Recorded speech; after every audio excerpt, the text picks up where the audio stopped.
अब हमको यह बात बता दीजिए, यह फोटो इलेक्ट्रिक इफेक्ट अभी तक हम लोगों ने क्या क्या चीज सीखी कि कैसे डिपेंड कर रहा था, किस पर डिपेंड कर रहा था, तो समझना है। देख लीजिए कि अगर हम यह बात बताएंगे ऑब्जर्वेशन, हम यह बात बताते हैं observation of photo electric effect, photo electric effect का हम लोग क्या क्या ऑब्जर्वेशन है बता दीजिए।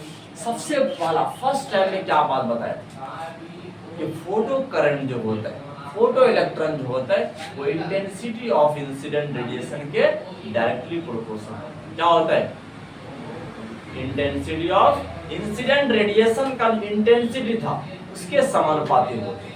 जितना ज्यादा इंटेंसिटी को बढ़ाओगे उतना ज्यादा सर्किट में करंट की मात्रा ज्यादा होते जाएगा। हाँ बिल्कुल याद रखना है। पहला स्टेटमेंट तो पहला ग्राफ में तो यही बात हम क्या किए थे कि इंटेंसिटी जो होता है, देख लीजिए इंटेंसिटी ऑफ इंसिडेंट रेडिएशन का जो इंटेंसिटी होता है, तो बात को समझना है। देख लीजिए इंटेंसिटी ऑफ इंसिडेंट रेडिएशन जो होता है is directly proportional to photo electric current के समानुपाती होते हैं। ऐसा क्या जिस प्रकार का बात है कि इंटेंसिटी बढ़ाओगे, फोटो इलेक्ट्रिक करंट को कौन बनाता है, फोटो इलेक्ट्रॉन बनाता है, फ्री इलेक्ट्रॉन बनाता है। और इलेक्ट्रॉन ही बढ़ जाएगा तो करंट भी बढ़ जाएगा। हाँ बिल्कुल याद रखना। इसीलिए यहाँ देखें intensity of incident radiation is directly proportional to याद रखना है, छोटा छोटा कहानी is directly proportional to intensity of photo electric current. Photo electric current के क्या होते हैं, डायरेक्टली प्रोपोर्शनल होते हैं इंटेंसिटी। हाँ और दूसरा वाला बात हम लोग क्या सीखेंगे कि स्टॉपिंग पोटेंशियल पर इंटेंसिटी डिपेंड नहीं होता। बिल्कुल याद रखना है।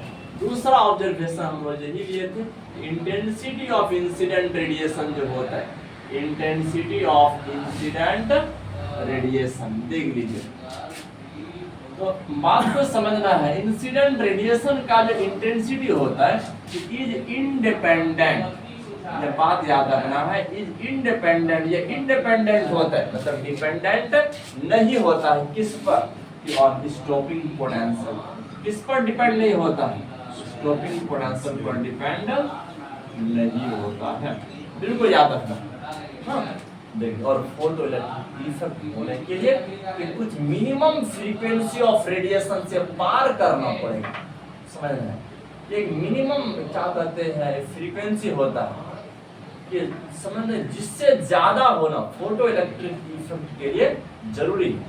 उसी मिनिमम कट ऑफ वाला जो फ्रीक्वेंसी है जिसे हम लोग क्या बोल रहे थे, थ्रेशोल्ड फ्रीक्वेंसी बोल रहे थे कि तो थ्रेशोल्ड फ्रीक्वेंसी क्या है, वो मिनिमम फ्रीक्वेंसी जिसके बाद फोटो इलेक्ट्रिक इफेक्ट होता है, जिसके बाद इलेक्ट्रॉन इमिट होना शुरू हो जाएगा, उसी मिनिमम कट ऑफ फ्रीक्वेंसी को क्या कहते हैं, थ्रेशोल्ड फ्रीक्वेंसी कहते हैं। यह बात तो 11th क्लास में भी आया था इस थ्रेशोल्ड कहानी देख लीजिए इंग्लिश। देखिए अब यह समझना है फॉर फोटो इलेक्ट्रिक इफेक्ट के लिए, और फोटो इलेक्ट्रिक इफेक्ट याद रखना है, फोटो इलेक्ट्रिक इफेक्ट की देखिए सबसे स्टार्टिंग में हम लिनार्ड और हॉलवाच का जब एक्सपेरिमेंट बता रहे थे तो वहां पर डिस्कस किए थे थ्रेशोल्ड फ्रीक्वेंसी के बारे में। याद रखना है फॉर फोटो इलेक्ट्रिक इफेक्ट के लिए याद रखना है there is certain minimum frequency, कि कुछ न्यूनतम फ्रीक्वेंसी होता है कि जिससे पार करने पर, जिससे अगर रेडिएशन का फ्रीक्वेंसी ज्यादा हो जाए तो फोटो इलेक्ट्रिक इफेक्ट दिखाई देगा, मतलब मेटल सरफेस से इलेक्ट्रॉन निकलता हुआ दिखाई देगा। हाँ बिल्कुल याद रखना है, मेटल सरफेस से इलेक्ट्रॉन निकलता हुआ दिखाई देगा। बिल्कुल याद रखना there is certain minimum frequency, देख लीजिए कि कुछ मिनिमम फ्रीक्वेंसी होता है लेकिन आफ्टर विच जिसके बाद क्या होता है फोटो इलेक्ट्रिक इफेक्ट पॉसिबल होता है। हाँ बिल्कुल याद रखना है after which photo electron emitted समझना बात को। इसके बाद फोटो इलेक्ट्रॉन क्या होता है, बाहर निकलता है। इसी को कहते हैं थ्रेशोल्ड, इसी को कहते हैं थ्रेशोल्ड फ्रीक्वेंसी। बिल्कुल ये थ्रेशोल्ड फ्रीक्वेंसी का चर्चा आइंस्टाइन भी कर रहे थे, इसका चर्चा हमारे हॉल भी कर रहे थे, लिनार्ड भी कर रहे थे, हॉलवाच भी कर रहे थे, सब कर रहे थे। क्योंकि जानते हो आइंस्टाइन हर फ्राइडे का एक्सपेरिमेंट कर रहे थे कि बहुत ज्यादा इंटेंसिटी कर देते, क्या कहते हैं इंसिडेंट रेडिएशन का, बहुत ज्यादा इंटेंसिटी के साथ टक्कर कर देते।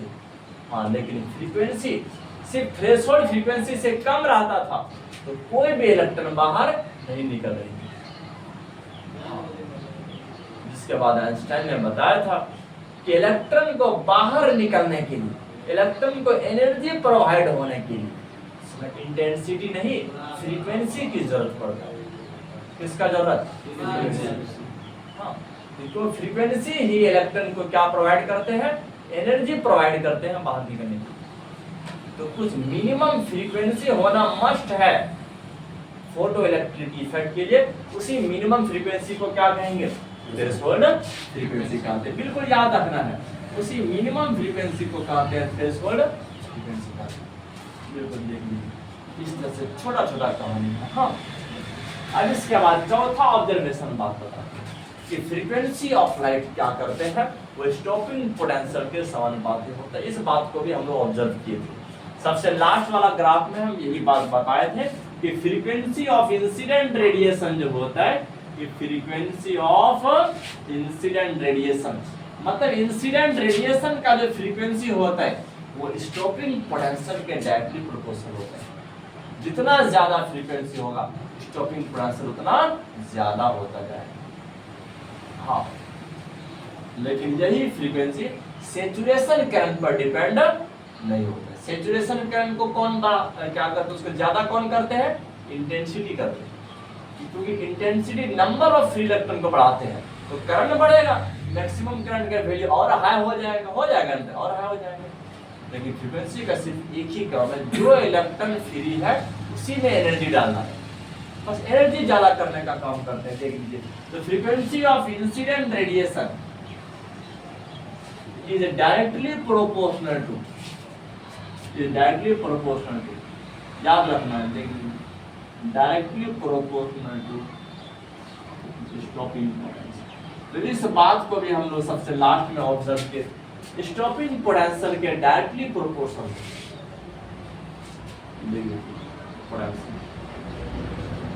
एंड इज इंडिपेंडेंट, और ये डिपेंडेंट नहीं होते हैं।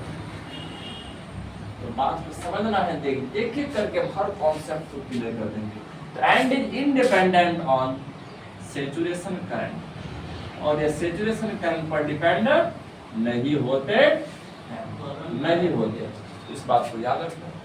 और फोटो इलेक्ट्रिक इफेक्ट जानते हैं, इंस्टेंटेनियस प्रोसेस है। अगर तुम्हारा जो मतलब रेडिएशन जो तुम इंसिडेंट किया, अगर उसका मतलब फ्रीक्वेंसी अगर थ्रेशोल्ड से ज्यादा रहा तो जैसे ही टकराएगा और टकराने के बाद जो इलेक्ट्रॉन निकलता है वो एक क्षण में बहुत शॉर्ट टाइम में होता है। यह घटना, उससे टकराना और इलेक्ट्रॉन निकलना, इन दोनों घटना के बीच जो टाइम है वो समझ अप्रॉक्स 10 to the -9 सेकंड, इतना मतलब इतना शॉर्ट टाइम। जैसे ही बॉल गया छक्का लगा, बस इन दोनों प्रोसेस के बीच में time approx 10 to the power -9 second. इतना शॉर्ट टाइम में क्या करते हैं, वो बॉल अपने डायरेक्शन को बदल देते हैं। इसी तरह से फोटो इलेक्ट्रिक इफेक्ट का घटना होता है। ये इंस्टेंटेनियस प्रोसेस है। क्या है, इंस्टेंटेनियस क्षणिक वाला क्या प्रक्रिया है कि कुछ ही क्षण में हो जाता है, तुम सोच भी नहीं सकते। अब वो लाइट क्या इंसिडेंट है, लेकिन वेव थ्योरी में हम इसी बात को उल्टा करके बताएंगे। वेव थ्योरी में जिस इस प्रकार से कहा जाता है, इलेक्ट्रॉन चुपचाप बैठा रहता है, तो वो लाइट से एनर्जी को लेते हैं और लेने के बाद जब वो इलेक्ट्रॉन जान लेता है कि मेरा एनर्जी पूरा हो गया, तब वो निकल करके भागता है। ऐसे जो कि वेव थ्योरी को गलत बताया गया था इस लाइट के लिए। और यहाँ पर हमारा आइंस्टाइन चाचा जो बात बताए थे कि वो सिर्फ यही बोल रहे थे, जानते हो कि जब किसी भी मैटर में लाइट टकराते हैं, तो जब लाइट हवा में चलते हैं तो वो वेव के रूप में चलता है। किस रूप में? वेव के रूप में। लेकिन किसी मैटर से टकराएगा तो वही वेव पार्टिकल के जैसा बिहेव करता है। और एनर्जी का एक पॉकेट, जिसे कहते हैं फोटोन, इसे क्या कहते हैं? फोटोन। उस पॉकेट को उस इलेक्ट्रॉन को दे देते, उसके पास उतना एनर्जी रहता है कि थ्रेशोल्ड से ज्यादा। मतलब अगर उस एनर्जी को लेकर के अगर इलेक्ट्रॉन निकल सका तो 10 to the power -9 सेकंड के अंदर वो निकल जाएगा। अगर उसके पास उस रेडिएशन के पास फ्रीक्वेंसी और थ्रेशोल्ड से कम रहा तो वो फोटोन किसी इलेक्ट्रॉन को मिल भी जाएगा तो वो इलेक्ट्रॉन बाहर नहीं निकल सकता। आइंस्टाइन चाचा ने हम पार्टिकल नेचर के बारे में बहुत अच्छा एक्सप्लेन किया, देख लीजिए। तो यहाँ समझना सेचुरेशन। अब पांचवा पॉइंट लिख देते हैं, फोटो इलेक्ट्रिक इफेक्ट होता है इंस्टेंटेनियस प्रोसेस, क्षणिक प्रक्रिया है, याद रखना है। Photo electric effect is an instantaneous process, यह एक क्षणिक प्रक्रिया है, इंस्टेंटेनियस प्रोसेस। बिल्कुल यह बात को याद रखना है, यह क्षणिक प्रक्रिया है। हाँ, there is no time lag, उन दोनों के बीच में कोई भी टाइम लैग नहीं होता है। देखिए समय का क्या कहते हैं, वो देर नहीं होता है। देखिए बिटवीन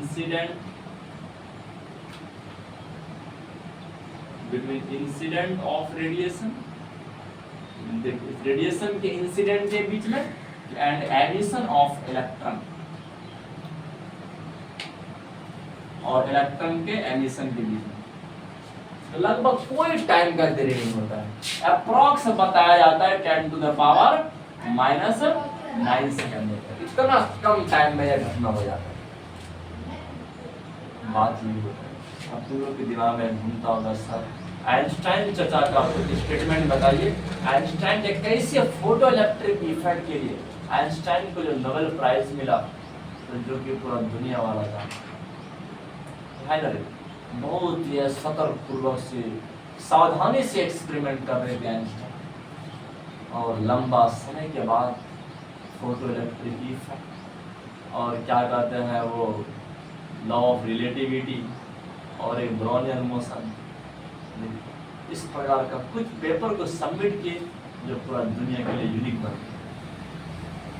और जानते हो फोटो इलेक्ट्रिक इफेक्ट पर आइंस्टाइन ने जो स्टेटमेंट दिए थे, इस पर हमारे आर.ए. मिलिकन जो इलेक्ट्रॉन के चार्ज का खोज क्या है ना रे, वो 1905 में आइंस्टाइन ने पब्लिश किए थे, और 1906 में हमारे आर.ए. मिलिकन ने इस स्टेटमेंट को पकड़ा था।